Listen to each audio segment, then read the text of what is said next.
How do you do? My name is Sonia Crocker, and I'm a certified natural health professional and a certified biofeedback specialist, and I'm also a senior gold ambassador with Plexus Worldwide. Um, Tonight, I'm going to be talking about pooing. And my disclaimer here is this presentation is brought to you by an independent Plexus ambassador and is not sponsored by Plexus Worldwide. Plexus Worldwide wants you to know that the results you're about to hear vary from person to person, and we do not claim to cure, treat, or prevent disease. Why does Plexus work? It works because we get to the root of the problem. We talk about blood sugar instability. We address that, inflammation, poor gut health, and vitamin deficiency. A little background on myself. Back in 2007, I kind of went through a tough time in my life, kind of bottomed out emotionally, physically, financially, and I ended up kind of going crazy. Anxiety, depression, suicidal thoughts, and things were just not good health-wise at all. And so I went and had biofeedback done. And when I was there, he sat me down and this is a line he gave me then, and this is a line I'm using with you today. He said, if you're at dis-ease or uncomfortable in your gut in any way, shape, or form, being that gas, bloating, heartburn, constipation, or diarrhea, it will eventually lead to disease elsewhere in your body. And I was like, hey, dude, I think I am literally going crazy, and you're telling me it starts in my gut. And he said, trust me, Sonia. And so I'm going to say the same thing to you. Trust me with what I have to say to you tonight.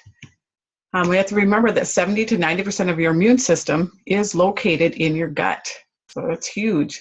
And also 90% of our serotonin, which is a brain neurotransmitter, is also made in our digestive tract, and that helps with our moods as well. And then we have to remember that stress is huge. Stress will wreak havoc on your body. It actually shuts down your bowels, and most of us are living in a very stressed out state. And so that's something else to look at and something to address as well. We have symptoms of improper digestion or intestinal toxemia, and this is taken from Enzymes, A Key to Health by Dr. Howard Loomis. This is a chart that I was showed way back in 2007, and I'm still using this chart to this day. Myself, I was in that nervous system category.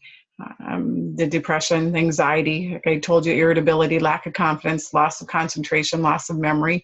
I was at a point that I was so maxed out, so stressed out, my adrenal glands were so maxed out that either I would, if something would happen, I would either cry or uncontrollably, or I'd rip your lips off. It was kind of one extreme or the other. And so we're looking at that, oh, okay, that's interesting, but usually most of us will see that in the gastrointestinal area, the gas and the bloating, the constipation, and we say, yeah, that has something to do with digestion. But look at all the other areas that are affected when we have improper digestion. Our skin, hair and nails, dandruff, eczema, psoriasis. It's huge. It affects arthritis, fibromyalgia, and reoccurring lung infections, asthma, body odors, reoccurring throat infections. I mean, there are kidney stones even. It's crazy how digestion is going to affect every system in our body. And the main system that we're going to talk about tonight is elimination. First and foremost, it's important that we are eliminating. And a line I was given, again, back in 2007, is if you don't poop, your body will find ways to poop for you. Examples of this are the acne, arthritis, and the psoriasis or eczema. We're going to talk about the normal food transit time is, and we say that ideal time from the time you eat something, the time that it comes out of your body should be 12 to 18 hours. And one way you can figure this out is eat corn, or as my daughter would say, eat Chipotle black beans. You always know when they're coming through. So kind of time that after you eat it, see how long it does take for you to come out. Bowel movements per day. Optimum health is 3 bowel movements a day. Good health is 2. Fair health is 1. And if you're not going at all daily, then we definitely need to talk. And I'm going to really be pushing that ProBio 5 on ya.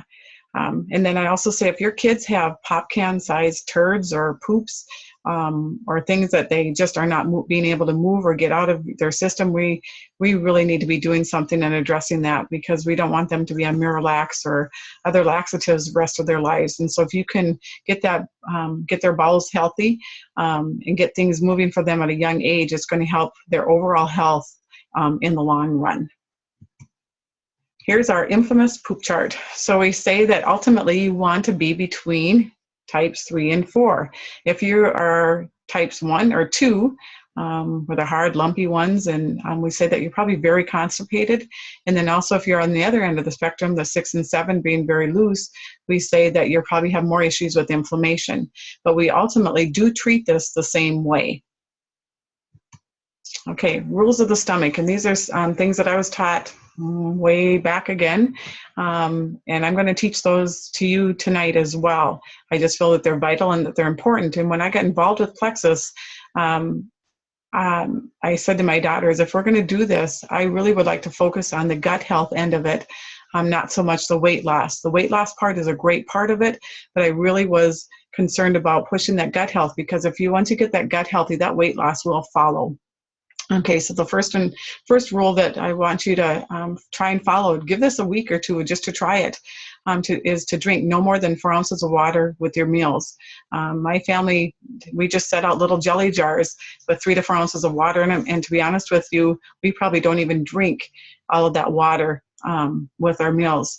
And we say if you do crave a lot of liquids with your meals, so when you go out to eat, you have like a couple of things of pop or water or whatever it is, we say that you have a weak stomach.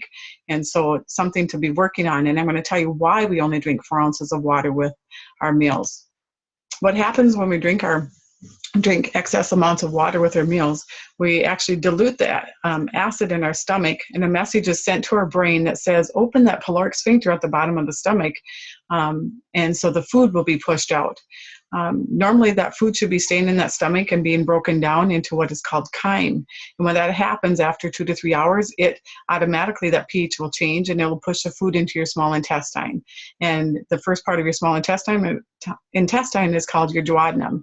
And in that duodenum, your absorption takes place. Most absorption throughout the body does take place in the duodenum, and we end up absorbing our vitamins and our minerals and all the good stuff into our bloodstream. Okay, what happens if the food is not broken down and is prematurely pushed into the small intestine due to excessive amounts of liquid that we drink with our meals? We actually are getting maybe fats, proteins, maybe even some small food particles. And some people say that, we're hearing a lot about leaky gut. And we get all of that stuff pushed into our digestive or into our bloodstream. And our bloodstream looks at it like, boy, that shouldn't be there. So then our lymphatic system has to do the job that our stomach or our digestive system was supposed to do. And so we tax that by making those white blood cells take care of those foreign substances, those fats and those proteins. And your body was designed so that it's going to push any toxins or anything that's not good for us away from your vital organs. And so it's going to push it out to the furthest points in our body. A lot of time people will end up having gout as one of the first signs that something's off with the digestion. Or they end up with achy joints in the toes and the ankles and then the knees, and as they age into the hips. And so arthritis goes hand in hand with digestion. And so we want to make sure that we are only drinking that 3 to 4 ounces of water with our meals, just to so that we're not diluting the acid in the stomach and sending the food prematurely into our small intestine. Second rule is no coffee with your meals. And not that coffee is bad in and of itself, but I just recommend that you don't drink coffee with your meals. A lot of people will drink coffee right away in the morning because it makes them go to the bathroom. And but if you're going to drink your coffee, I just tell you, don't eat food with it, because again, the coffee automatically changes the pH in the stomach. A message is sent to the brain saying, open that pyloric sphincter at the bottom of the stomach, and then that food that you just ate is prematurely pushed into the small intestine. So again, no coffee with your meals. And then we also say eat fruits and melons alone. So a lot of times I just tell people, eat the fruit and melons at your snack times. Small meals are better, quality, not quantity. And then back to the fruits and the melons, I didn't finish this. The reason that they digest at a faster rate than most other foods do. And so that's why they too can change the pH in the stomach. And so we just tell you to eat those alone.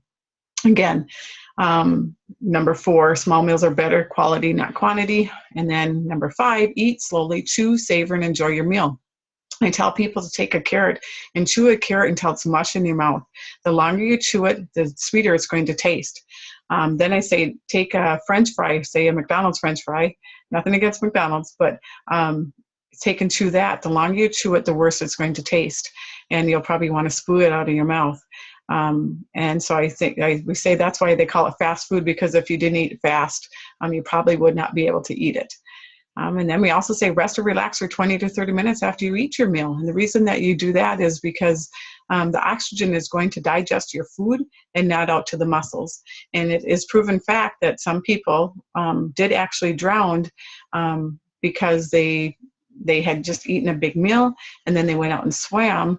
And because the oxygen was going to digest the food, they had no oxygen going to the muscles. And sometimes weaker swimmers then ended up drowning. And I remember my mom telling us that we could not go swimming for an hour after we ate. And I asked her why one day, and she said, "Oh, because my mom said so." And then I asked my grandma, and my grandma said, "Well, because my mom said so." But there really is a reason as to why we should wait. And it's really good to actually rest or relax after you do eat a meal.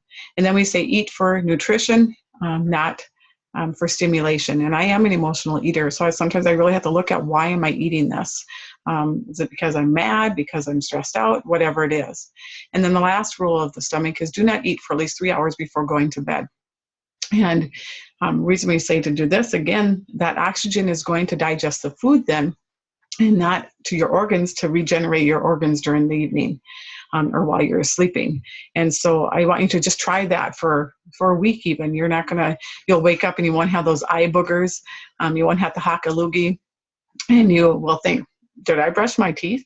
It's amazing how not eating before you go to bed makes a huge difference. And also, that's when we suggest that you take your ProBio 5 so that it gives it a chance to work better as well too. Okay, so where do we start?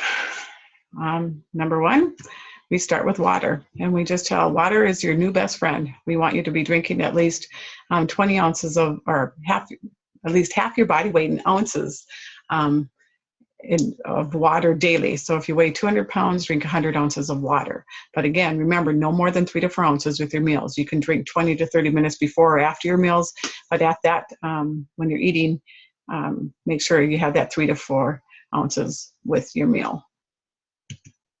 Okay, then comes Plexus. And how did I get involved with Plexus? It's kind of like I had and why I've kind of switched gears, and I'm using Plexus with all my clients. Primarily, I'm using the Triplex. But how that came about is I would teach my clients, and it's all good stuff, I would teach them, in order to balance your blood sugar, eat 6 small meals throughout the day. And then I would tell them to cut out the 4 whites, the white rice, white flour, white potatoes, and white sugar. And then take a digestive enzyme and a probiotic. And I'd have people doing this, but I didn't see the results that I'd hoped to see, because people they couldn't not eat the white sugar or the white flour or the whatever. And now I probably know why. It's probably because they had overgrowth of yeast in their system, but they couldn't keep up with it. It was almost impossible to do. So they do it for a week for me, and then they would quit. And it was so frustrating. And I would kept pushing, very expensive, sometimes really expensive, sometimes refrigerated probiotics and digestive enzymes on people. And they'd use it and they'd maybe see a little bit of results, but it didn't stick. So along comes Plexus. And now, instead of having to do all of those things, I still have them and suggest and teach them the rules of the stomach, but I've incorporated the Plexus products. And to start with, like we said, I push the Triplex, because this is what's going to help with your blood sugar levels. It's going to help with your elimination and pooping, and it's going to just keep you healthy. And so we have the Plexus Slim, and then, again, that was created for type 2 diabetics. But ultimately, the thing I like about it the most is it helps balance our blood sugars. And then we have the BioCleanse, or our magnesium supplement. And again, magnesium, most people are deficient in magnesium, unbelievable. Signs of being magnesium deficient are muscle spasms, cramps, hormonal imbalances, weak bones, anxiety, insomnia, decreased energy, irritability, and palpitations. And I had palpitations and was doing natural health and taking vitamins and doing all that. But ever since taking the BioCleanse, I've had very few breakthroughs, and I've even been able to drink caffeine, which in the past has always given me palpitations. But it is it relieves constipation gently and naturally, and that's what I like about it. It's keeping things moving and keeping things going for us, because again, if we're not pooping, our body's going to find other ways to poop for us. We have to get rid of those toxins that's in our system. And also, it also oxygenates our body down to the cellular level. And then my favorite product of all is ProBio 5. And I suggest this for everybody. And it just helps with so many things. It's going to help with your sugar and carb cravings. It's going to help with your anxiety and depression, irritability, headaches, fatigue, muscle aches, sinus issues, brain fog. Just amazing the things that our ProBio 5 does. And so I'm not going to go into all the products on a deep level here. I just wanted to talk to you about a little bit about gut health, and I hope that you found it beneficial. And with that, I'm going to just say, let's get things moving, and Plexus is a great way to do that. Thanks for your time.